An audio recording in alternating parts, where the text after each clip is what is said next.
Arkansas, and I'm here through her. So, so you're like by like genealogy, you're an Islander.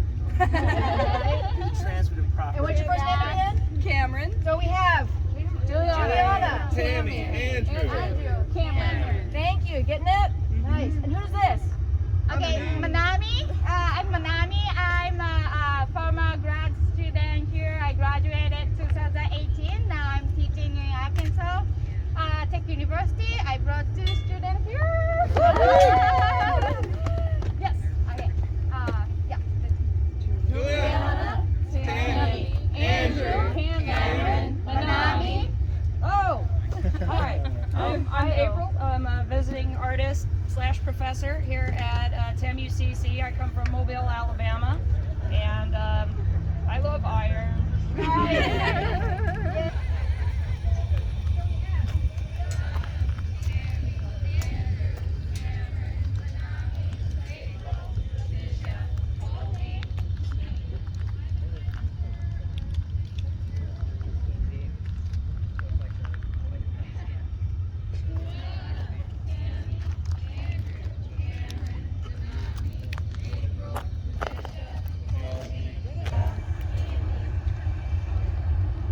Yusuf Alvire, I'm a professor of culture.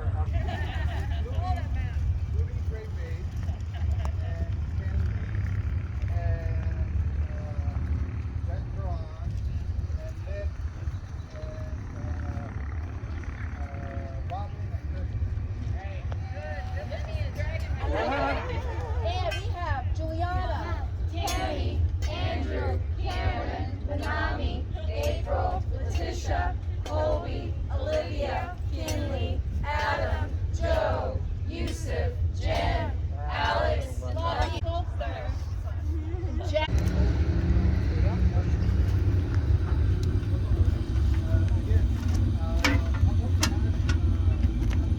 There we go. That's fine.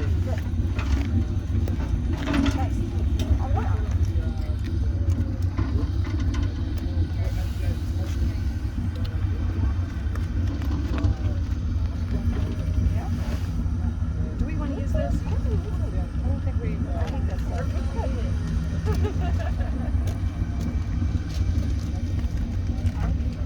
Well, I still don't have. should be okay for a while. Thank you so much. on the dead end, again, you're not directing the flow. The only one that's directing the movement is the live end. So if the live end, don't take it from them, and you can be close to the handle. Okay. You can be like hovering over it, but don't actually grab it until they need it. When they need it, you're not taking it from them. When they need it, you're just giving them a little lift, right? Just grabbing a little bit of the weight so that the other person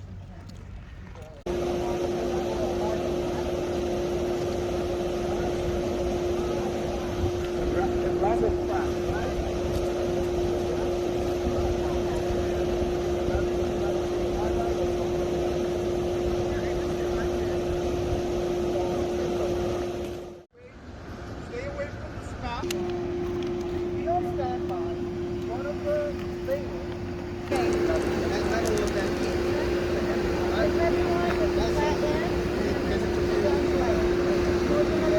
Hey everybody, we are getting ready to start pouring some metal. We have our first charge of iron in the furnace. This is very exciting because it means that we're going to start to get ready to pour. So what is currently going on is the furnace is on what is called blast. It means that we are pumping a lot of air into the chamber so that we get it hot enough to melt the iron. If you look over to the side of the furnace, you will see a bunch of bags full of little chips of iron that we pour into the top of the stack. And as the heat melts the iron, it gathers in the bottom, and then it will come out of the spout once we tap it. I don't want to be like, this is our lovely furnace. Jack Ron kicks ass. Yeah, I mean, it does, but.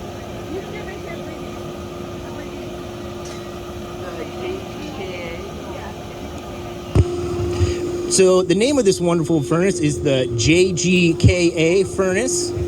It taps about 60 pounds of iron with a full ladle. We'll probably be doing somewhere around 40 to 50 pounds. And we have all of our molds set up. You can see our two wonderful pour floor captains down there practicing the little iron dance, getting ready to figure out where each ladle of iron will go. 20 minutes until we're ready to get on to our first tap. A tap is what we call it when we punch a hole in the side of the furnace and gather the molten iron in our weight so that we can pour it into a part. Did they tell you where the hole was? Look over at our ladle and we see we're going to start preheating it. It's very important that we keep everything hot in this whole process so our ladle is preheated so that when the hot metal goes in, it's taken the caps off and she'll stick that poker into the furnace. And what she's doing is she's looking to make sure that the iron chips that we put in on the top are melting and falling down to the bottom. And there's a bunch of basically charcoal rocks that source is called coke. And as the iron rains down through that coke to get to the bottom, it can chill out and bridge on the inside. But Nami does is she goes through to make sure that doesn't happen.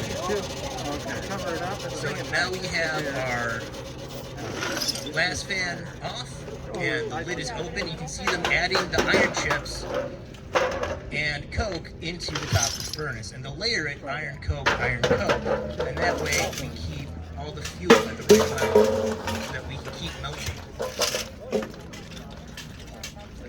We should get everything on the inside and not the outside. Get it perfect. Coke, piece of coke on the other side. There you go. Where'd it go? And on? Close the lid, we turn the blast fan back on, and it pumps air into it. And as you know, when we get fire hot, we need air, and so that provides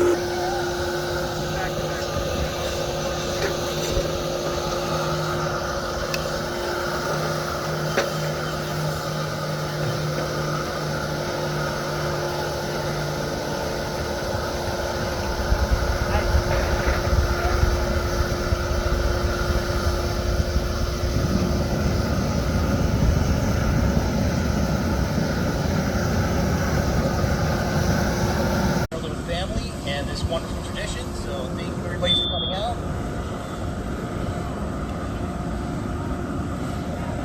Yeah. Oh, there we go. I'm figuring it. So one of the things you'll notice is that all of us are wearing a wonderful set of safety gear.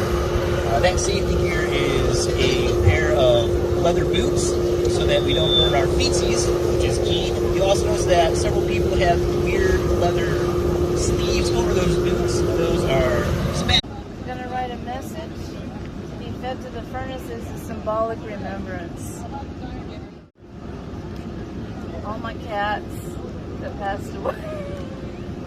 I don't know how many. A lot. Alright.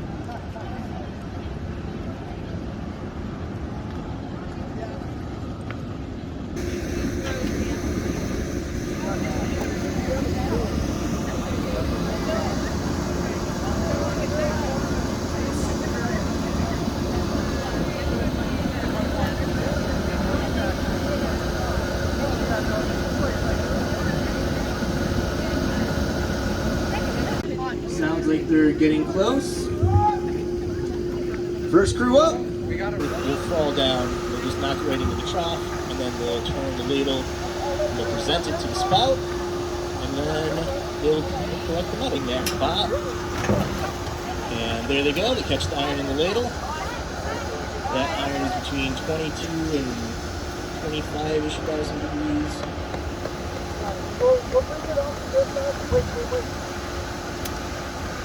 Looks like nice hot metal.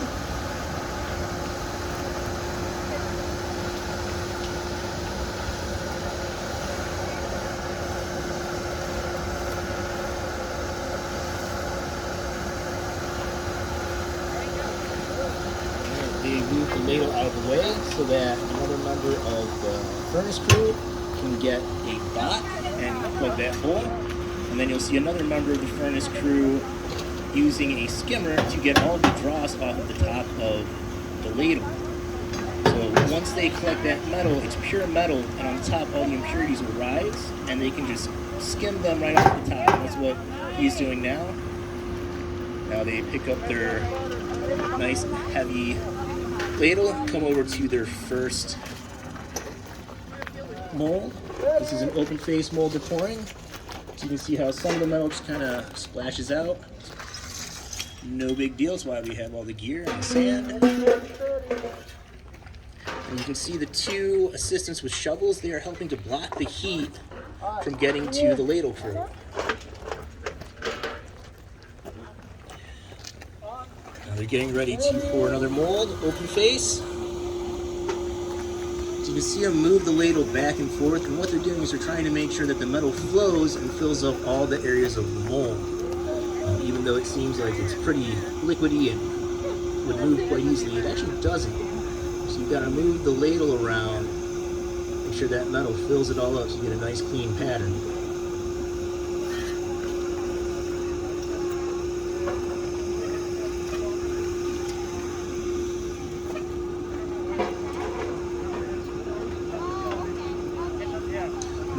The molds are made out of resin bonded sand. It's silica sand and resin, and we'll mix it together, and then we actually put it on top of the pattern, and we remove the pattern, and you can pour the metal in the void.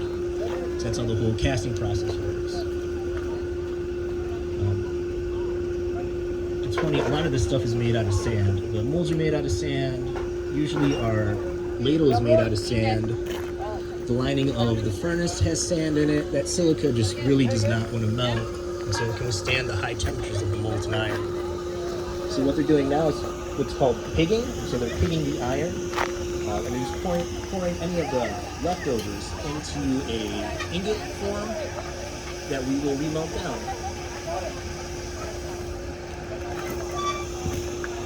Be right back.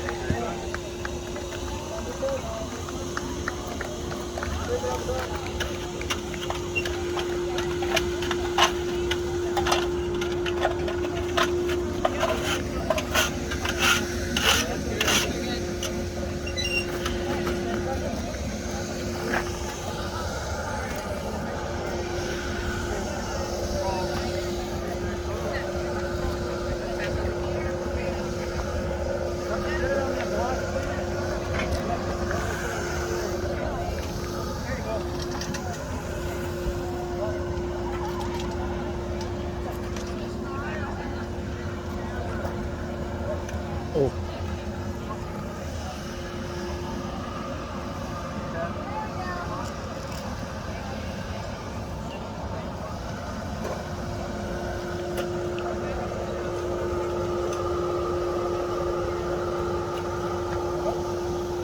My great screw. I love that shit.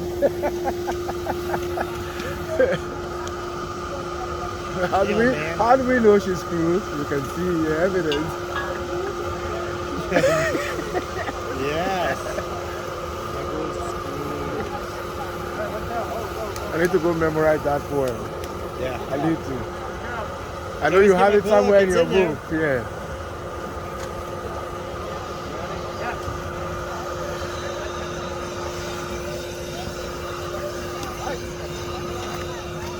We're gonna switch the orientation of the ladle. Turn that on for the film. What are we doing?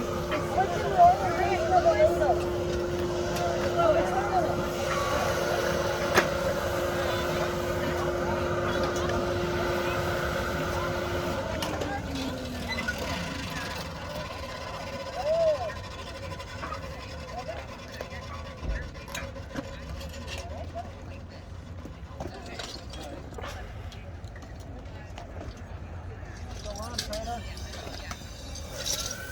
Watch out, guys.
But if we can only do one, just make sure that we have it shielded.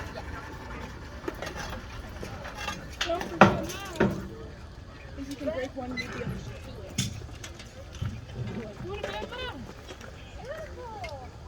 Oh, look at that. Hot, hot, hot. Really hot. That's nice. Alright, forward. Okay, and you're going on that side. I mean, I'm not throwing it. I'm just watching. No, I'm gonna go the same way that we did.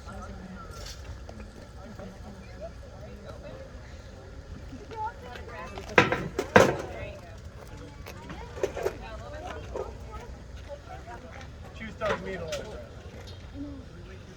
Get hard, get hard. Get harder. Try to get also a little bit.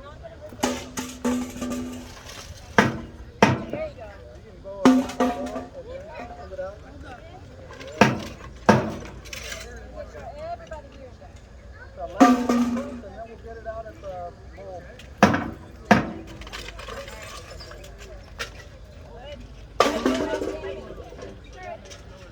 Yeah.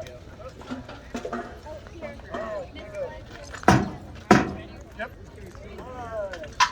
Slide in towards the water. Dive into the water. Where am I going, Chief? Get that first one. Alright. I need a skimmer at the front. In the center.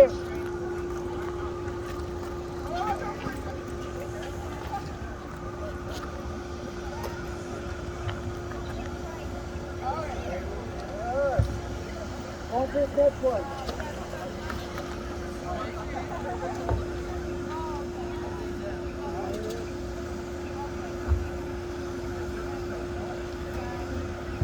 There we go.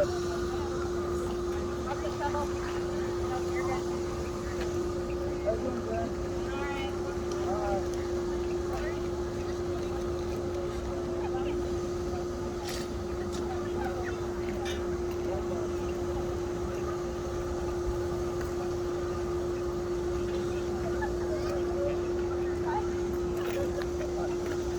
Pile of shovel. Turn it back again. Back again. Feel the right grip,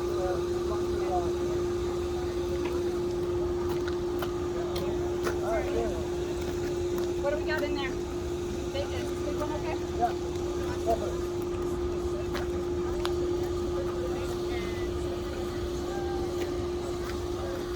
Is there a little one here? Yeah.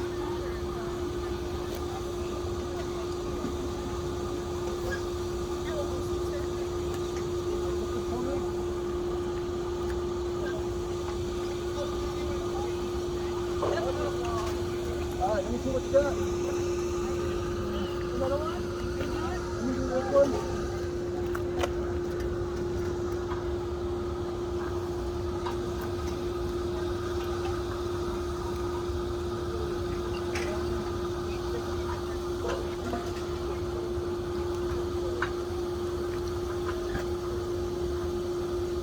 All right, pig.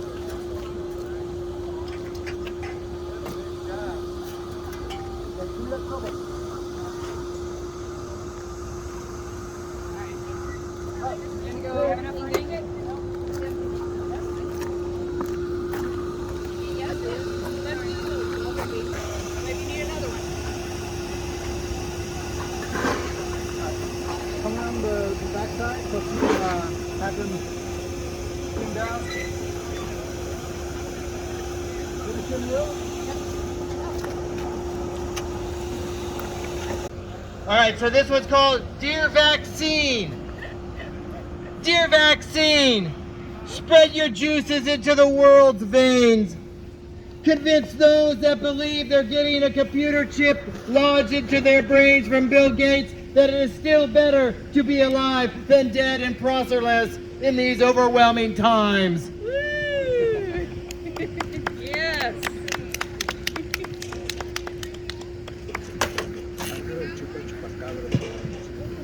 This one's called Lorca Vision. Federico Garcia Lorca. When I saw Lorca in a blinding light, He smiled through the bullet, though the bullet holes bled. Flamenco guitar music, slow duende dirge, singing Mi corazón se llena de agua, un solo peso en el agua, y dos, y uno. Tenía la noche una hendidadura, oozing snail steps, hands raised like Goya's 3rd of May, eyes closed as he Roma swayed in place. He reached down and fingered the multitudes, holes in his torso. When he began Roma stepping barefooted, feet balls side by side, heels hitting turf, shaking his head, asking, "Por qué? Por qué?" He was sucked back into the blackness of light, his hand extended towards me, not as to reach palm side up, as if El Tranquilo barked, "Alto!" Thank you very much. Buenas noches, familia, ¿cómo están? Buenas noches. Buenas noches. Gracias por acompañarnos esta noche, bienvenidos. I am Javier Villarreal. I'm going to start out with a poem called, entitled El Chupa Chupacabras. Can they hear us? And it says as follows. Between muertos y moribundos, nopales flourish and bear fruit. Fangs bleed in darkness, claws harvest beating hearts. Daydreams and nightmares forage on our hesitation. The chupacabra sniffs and laughs, savoring tracks left in the air, drooling over its next sangria treat. Ladies and gentlemen, blind balladeers bellow, deeds deemed deserving, chewing chupacabra chow. Thank you. The next one is entitled Jam. At first sign of dawn, the uncertainty of your footsteps burdens the stillness of the day. I see you from my window, plodding along your weathered driveway, unkempt mane and beard in the breeze, withdrawn in heavy footfalls, seemingly searching at every step for something missing, something lost. You always believe it's Monday, a recurrence in your mind of a garbage collection day.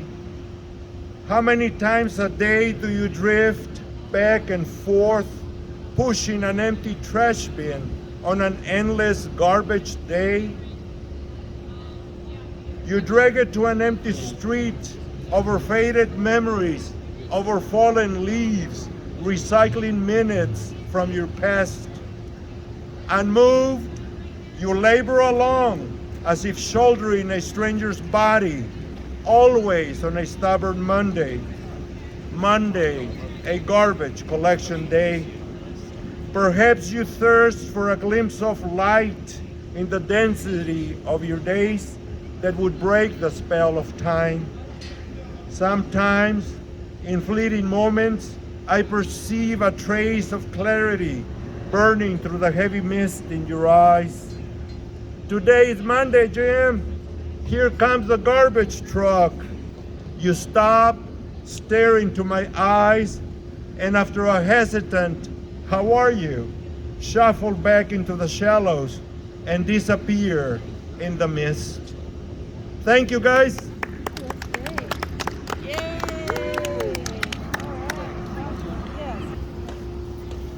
So I went all the way back. You can hear me.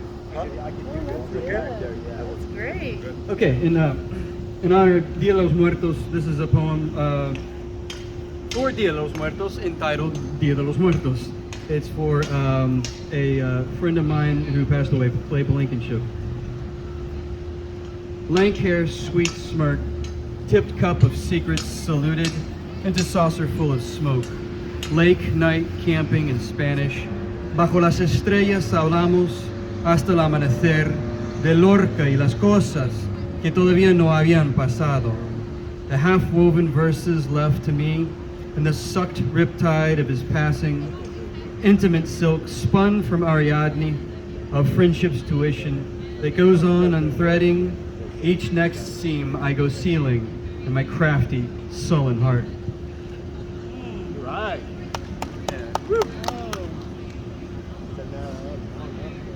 Okay, hang on, give me a second here. Zoe Ramos, you getting ready to read? You're gonna come after me, Zoe. Zoe's gonna read. They got All right, here's a poem I don't think I've ever read aloud. Seems like a safe place to do it. This is called Dream Song for Humbert Humbert, Sentimental Bicycle. And for anybody who's read Lolita, Humbert Humbert was the character who's pursuing Lolita in the book. Sir Johnny enters bar, the Grand Via entrance. Spectacular study of mute commute. Throws eyes wide open and beseeches blankly. Listen, fellow drinkers, listen, country. To the intimate bicycle wheel bespoke a fiery pit of guilt. Below the squeaking pleat of knicker, listen, summer crimes of violence, to weeping sensibility. These rounded physics, jouncing calisthenics, are our greatest, grandest achievement. Achoo, salud. Johnny, 50, penitent, in good old Mexico, turning to the bar, he believes in cycles, turning chance to do things over, the nothing he has done, turning for tequila, for the rum, for the gaze eternally returning upon itself himself. Si, come una, lo de siempre. An anguished tread untreading, his words that mix with theirs, his mute that's muted by the loud of ever dust-gilt evenings. Dark planks, bartender, drinkers shout from sombrero shadows and blazing doors, sentimental returnings of glass to table, ka-thunk, the solid chunk of heavy-bottomed timpani. Then bicycle bearings, cherry forks, wheels and all, unhinge the intimate. Dusk erases guilty muses, lilting one way, then another, solid Johnny lands upon the floor. All right. Thank you. Thank you, Joshua. Hello, I am Robin Karstensen, and I teach creative writing. I'm going to read a poem about the Karankawan tribe who lived on the territory between Matagorda Bay and Corpus Christi Bay for about 350 years. And the information that we have is mostly from the colonists' narratives. So I try to subvert that a little bit. And really excited to read this poem to you. It's called Malachite Bay.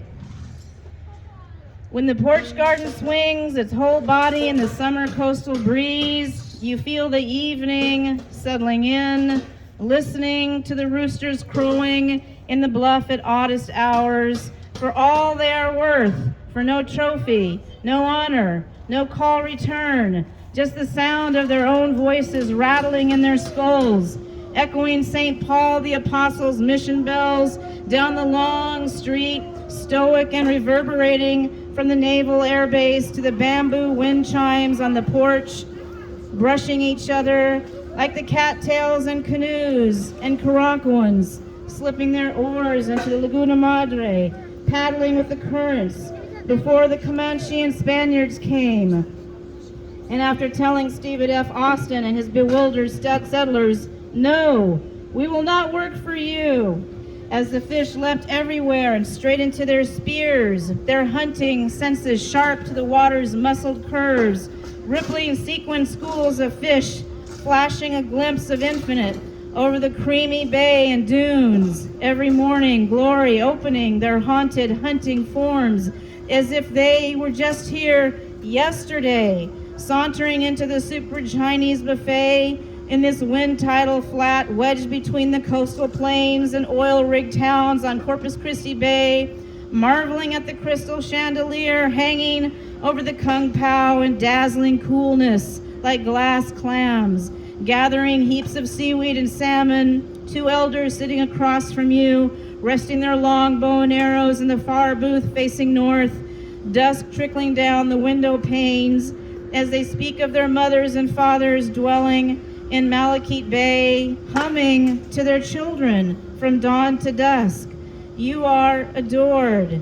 You are Lamaha of our Lamaha, heart of our hearts, encoded with our blood, woven in each cell, as if they were still singing and striding the lagoons in brilliant grace, fire polished by these shores, their bodies lightning whelks of Laniakea, arcing rains of stars, the same as ours, with eyes, hands, mouths, like anemones, opening for more. Thank you. And Zoe's going to read to us. Zoe's our senior editor for the Windward Review, grad student extraordinaire, very talented student. All right. Do you want me to hold the mic, Zoe? Be all right holding it? Or do you want me to hold it? I got it. You got it? Okay. Hi everyone. All right. It really is a nice night today. I wanted to read something that I know some people here have heard, but most of you haven't. And maybe it's hard to hear me all the way back there, but this is kind of an experiment still because I tend to edit my words when I read them. And this poem, I keep adding to it and changing it anyways. Golly. Anyways, this is called The Earth is a Beautiful Place, and it's actually part found poem after Gwendolyn Brooks, the third sermon on the Warpland. The earth is a beautiful place, water mirrors and things to be reflected, goldenrod across the little lagoon. And what does it take to get to that place where people love you and still know the real you, tapered and peeling off from the teeth? Life's a struggle if you want to be worth the letters in your name. 3 is the number of times I have tried to write a memoir. The material's there, like most brief periods of my life have been a gorgeous shit show, painful narratives and organized into compact cookies that anyone could eat the whole bag of. I'm going to share something with you that I haven't shared with anyone except my professor that I wrote this poem for. And it's that I remember taking a drawing class, and halfway through I had a mental breakdown. And that's why I don't consider myself an artist. Believe it or not, I'm better at writing than speaking. I had to miss a lot of class when I was taking that art class, which is why I got a B instead of an A. And it really broke my heart that no one would ever listen to the fact that I wanted to get that A. Let's see.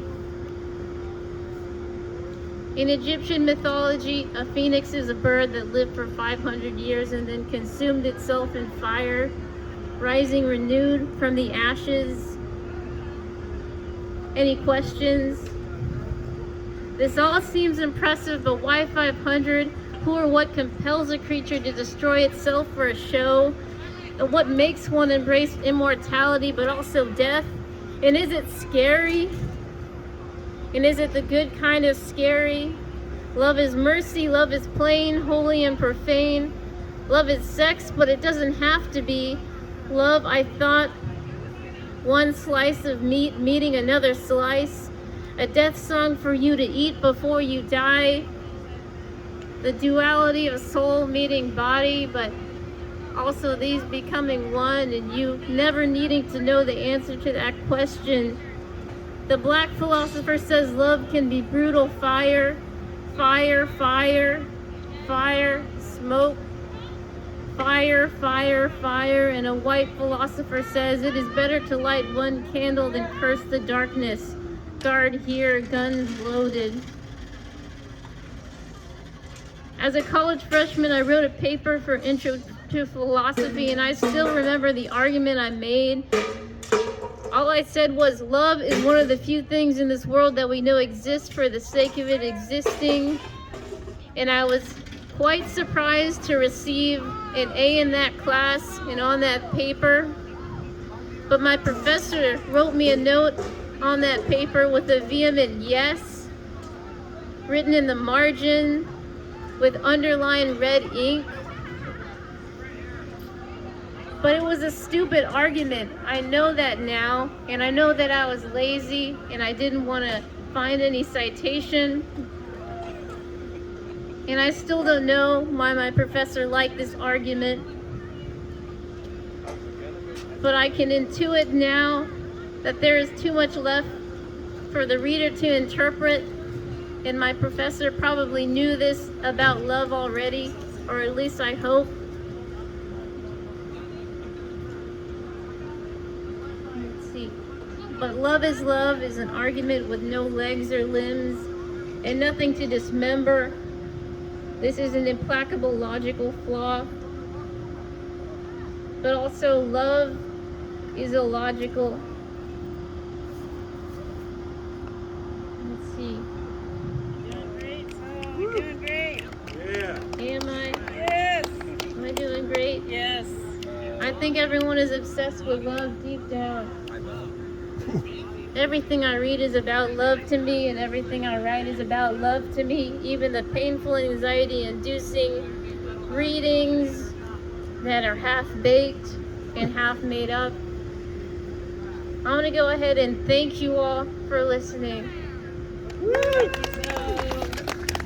was a yes. A whip hooked into the head. 4 shots hit the right dose to hit the one doctor's last hit. The punch in the head was sweet to let us in and whip falls. We were cleaned up, warmed up, calmed down. Rick looked at my costume, forced me to remove the sheets deposited into my pillowcase. We edged our way home, take goodbye to El Centro. Never wore peanuts white again on Halloween. Part 2. Bag full and left cameras on palm, giving adventures. Went to Madonna to check out the action. A group of marauders at the corner of Barron. They looked big, mean, and many that I dived into a patch of brown juniper. They wanted for them to pass by. They found my way down those juniper boughs. They had a homemade linen, lots of electrical tape, together 3 tin soda cans with a church key triangle presently in. Pouring lighter fluid cold from the coat.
Yeah, I think so, no?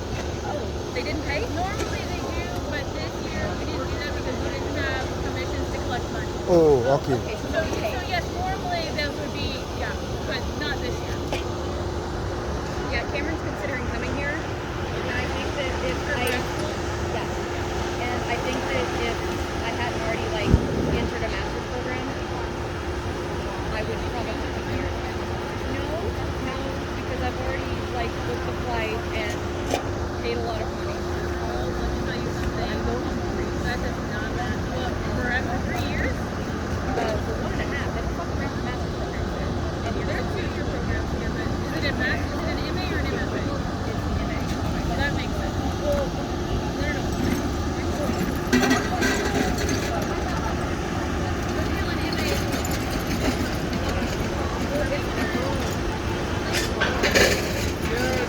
Hey, Alex, are you gonna shut it off? Sure. When we go?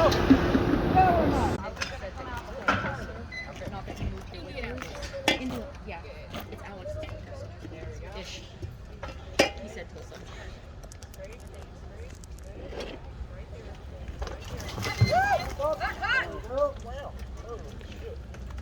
You okay, Adam? Oh, I'm good, bro. I'm about to body, ready?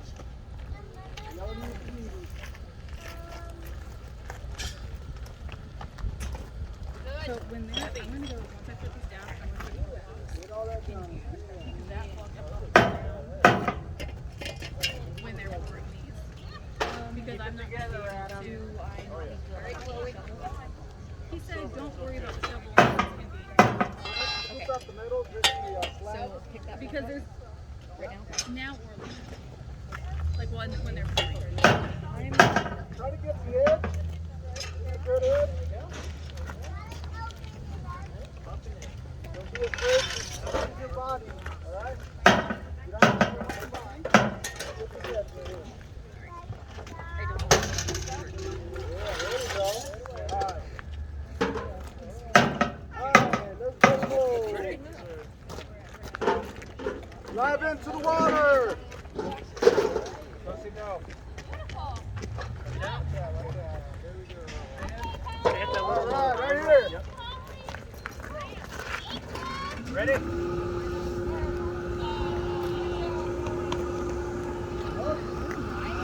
All right. Now we're going to do scratch blocks. I want you to diagonally, Adam, go this way. All right. Oh, shit.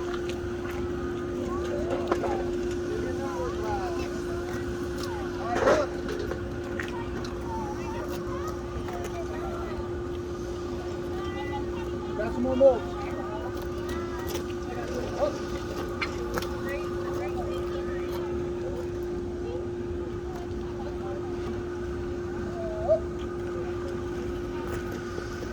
Go up a little bit, Adam. There you go. Thank you. You got a spot, Adam? Oh, no, I'm fine, bro. Sorry, sorry. Where do you want them? Keep going down the line. Is that a good height for you? It's perfect.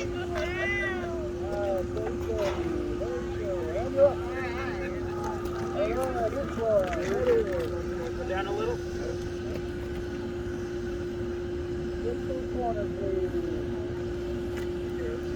Goes a little off center. Up. That's where. Up. All right. We're going to go down to the end over here. Still at an angle. The Right peanut? here, right here. All right. We'll try to hit it well. All right, keep going. Good job, guys. I did it before. Good job, man. Up. All right, hit this one right here. Hook up right here. You got it? It's kind of tough. How do I hit this one? All right, right there, right there. Got it.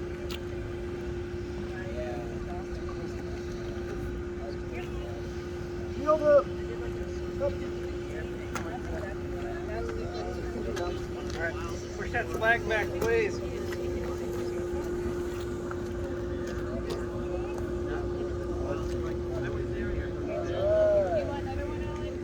Yes. Up. Yeah, one more. That's not gonna work.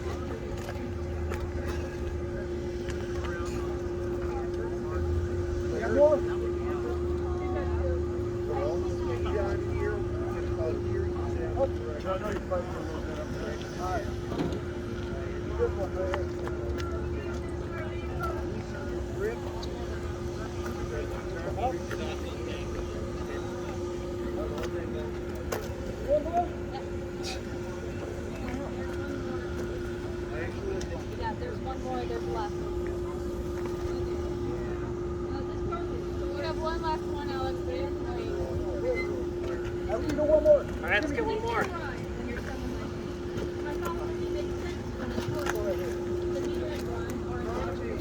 It'll go. Here.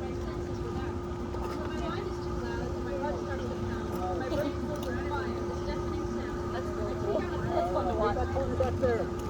It's kind of tilting a little. Molded. Yeah, there you go. Oh, take it.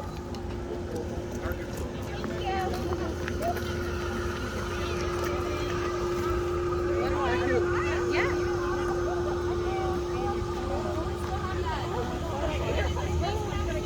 How many more do we have? Scrape it, please, skimmer. Yeah. So probably 2 more. Don't dump it on the ground. Iron board. Alright, so all we have left? Can you dump it in the straw?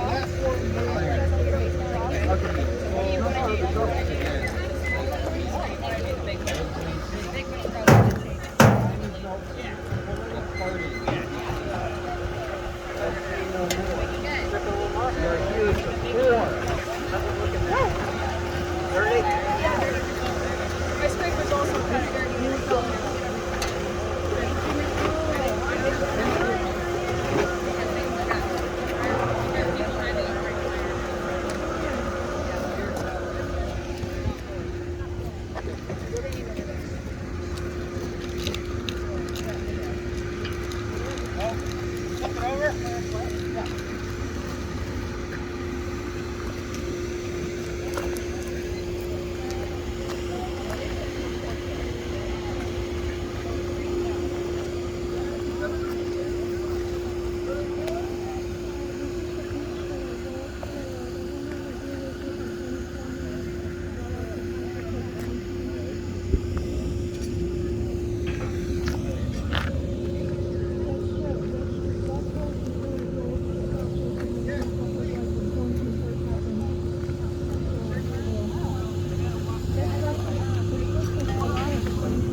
I've been told grass is green somewhere, but I think I was born blind or locked in some lightless room, but who gives a fuck? I don't know enough to. I'm here for you. And this is the next page. I'm here for you. I tried so hard to calm myself sick, but it just wouldn't swallow, circulate through me like a newly baptized motherfucker. We are who we are and ever will be. It just takes some time to recognize, say hello to the underground parts of us. But I'm here throwing coal into the furnace of you with my cheeks powdered with musk, and you can hardly detect anything but my swelling wide eyes cutting into your very breast, grasping your softest spiderweb heart, squeezing the language organs out of you, subsisting not on your nutrients but on that look on your face that says I've made it under your skin. I'm here for you. Got a lot of slag there. Yeah. I'll make candy out of your tenderest body, sweet and wet like the flies you catch and rub together between 2 fingers. I hate to say it, but I do like the power, not knowing what the hell I'm doing, just brutally murdering, but there's no word for it when it means literally nothing happens, but nobody, not even you, know about it. Remember me when you your nose and look at it. See what what the hell's wrong with me? You're right. This poem means nothing. By the way, it's a harmful stereotype that people with schizophrenia are murderers. So I'm not trying to add to that stereotype. That's very much not the case for most people I know. It's a very common disorder. You never know. And I just have one more here. That ends on your mind now. It's too late to say you want an extra day. Sinking in the sand, waiting for the tide to take you. Slowly, trying to become alive. Cut off your limbs, burn a hole in your throat way before the water will ever accept you. It's to like you, to want to be able to choose, to hate you. What's she saying for me? You're a photographer. Next Steven Spielberg. Big one? You want to do the big one? Come on. Now towards me. There we go. Want to start pouring?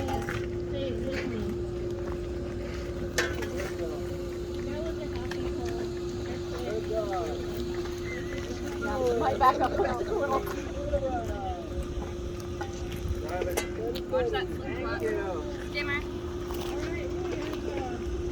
A little bit harder. That's crazy how far this far too long. Put that back there. Harder. Jump it off.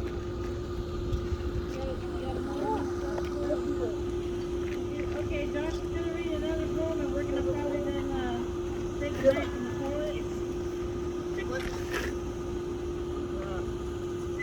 There you go. All right.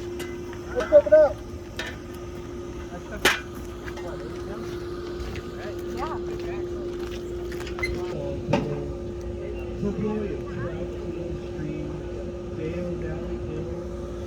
Choked out all by regularity, beneath the cold, exact grainy land.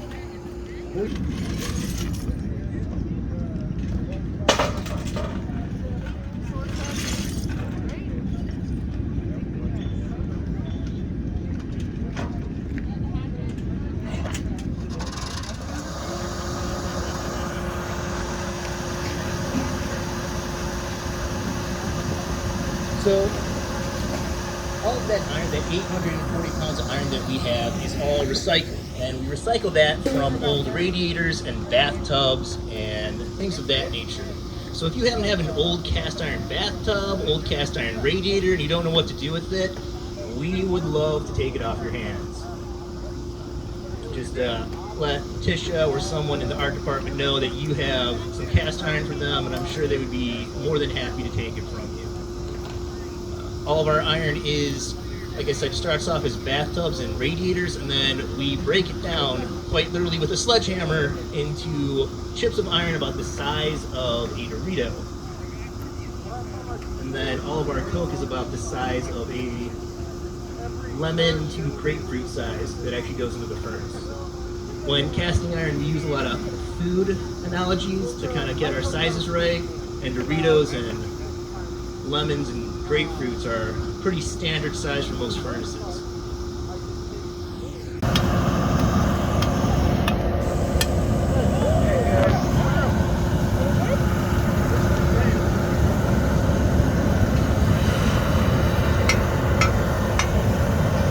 Sounds clean to me.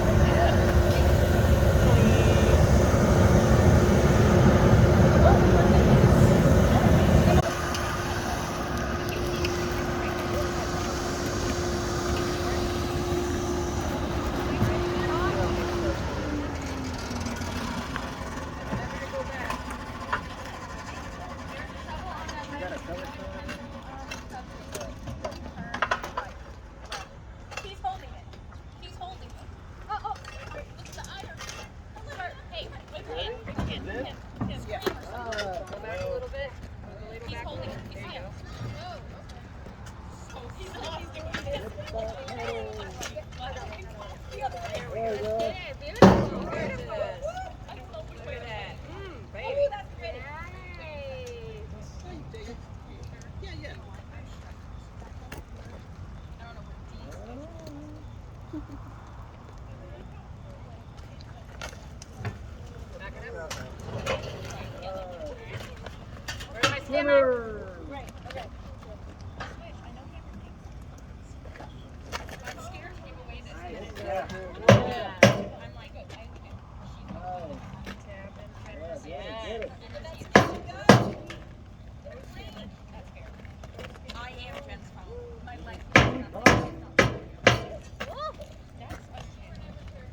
Don't go over the mold.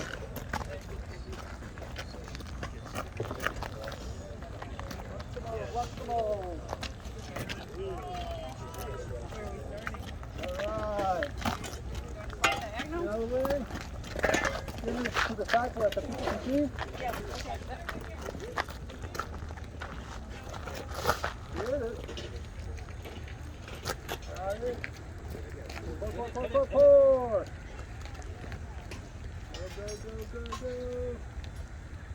Go. Keep it coming. Go. Oh. Keep going. Nope, it's not gonna do it. Alright, up.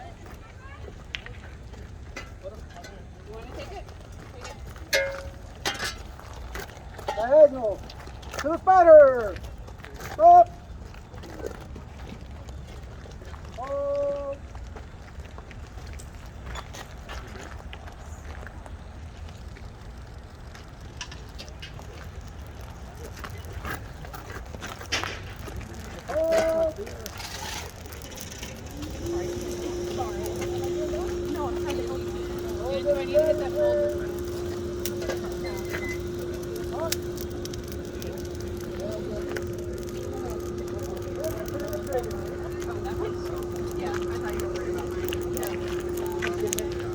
In a little bit. Let them fly a little bit.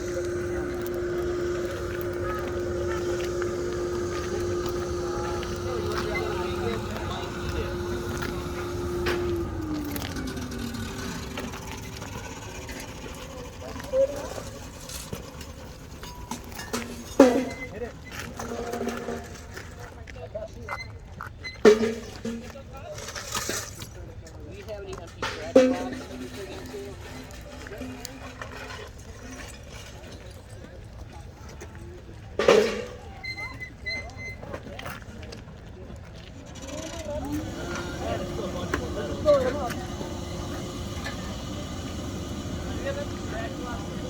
Actually, this could probably take a little bit more over on the other end.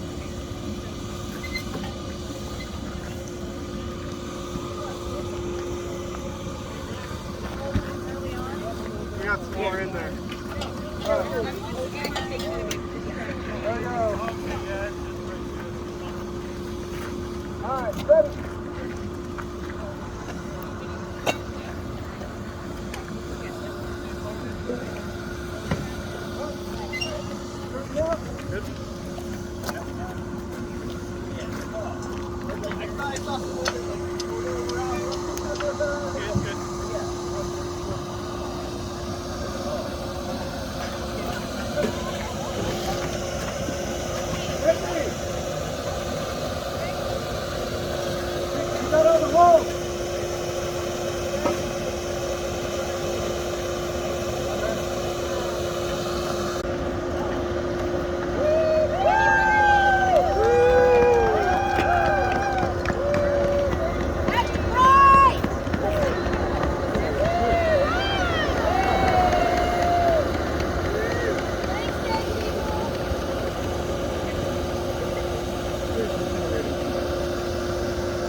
Done with the pour, we're about ready to drop bottom.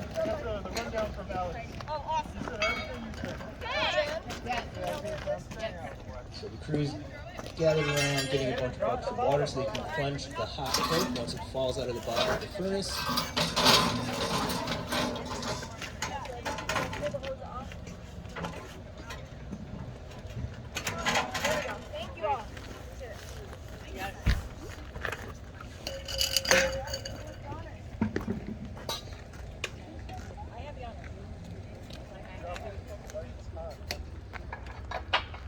Here we go. Baby.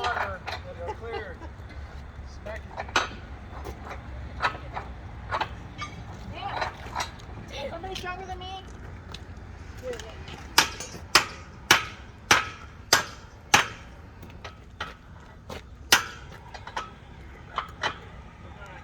No, I don't.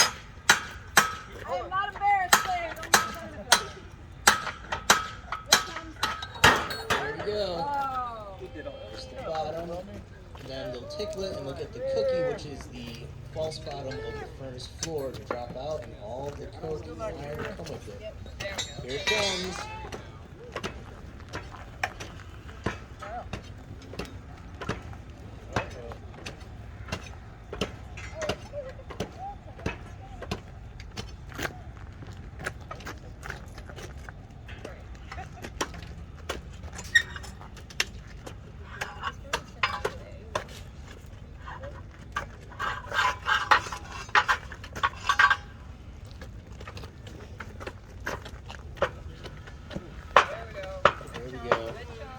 Here we go.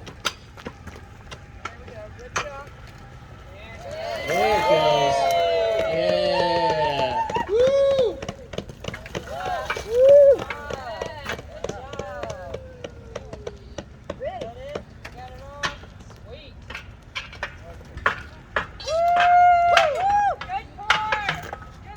Good pour. Good pour, everybody. And now they'll form a bucket chain and they'll just toss water under the coke to get it so it's not anything that hot tonight, but it'll still be hot until tomorrow morning when we'll come back and clean everything up. So thank you everybody for coming out and joining us for this 2021 spectacular iron pour here at TWCC. Hopefully we'll see you again next year.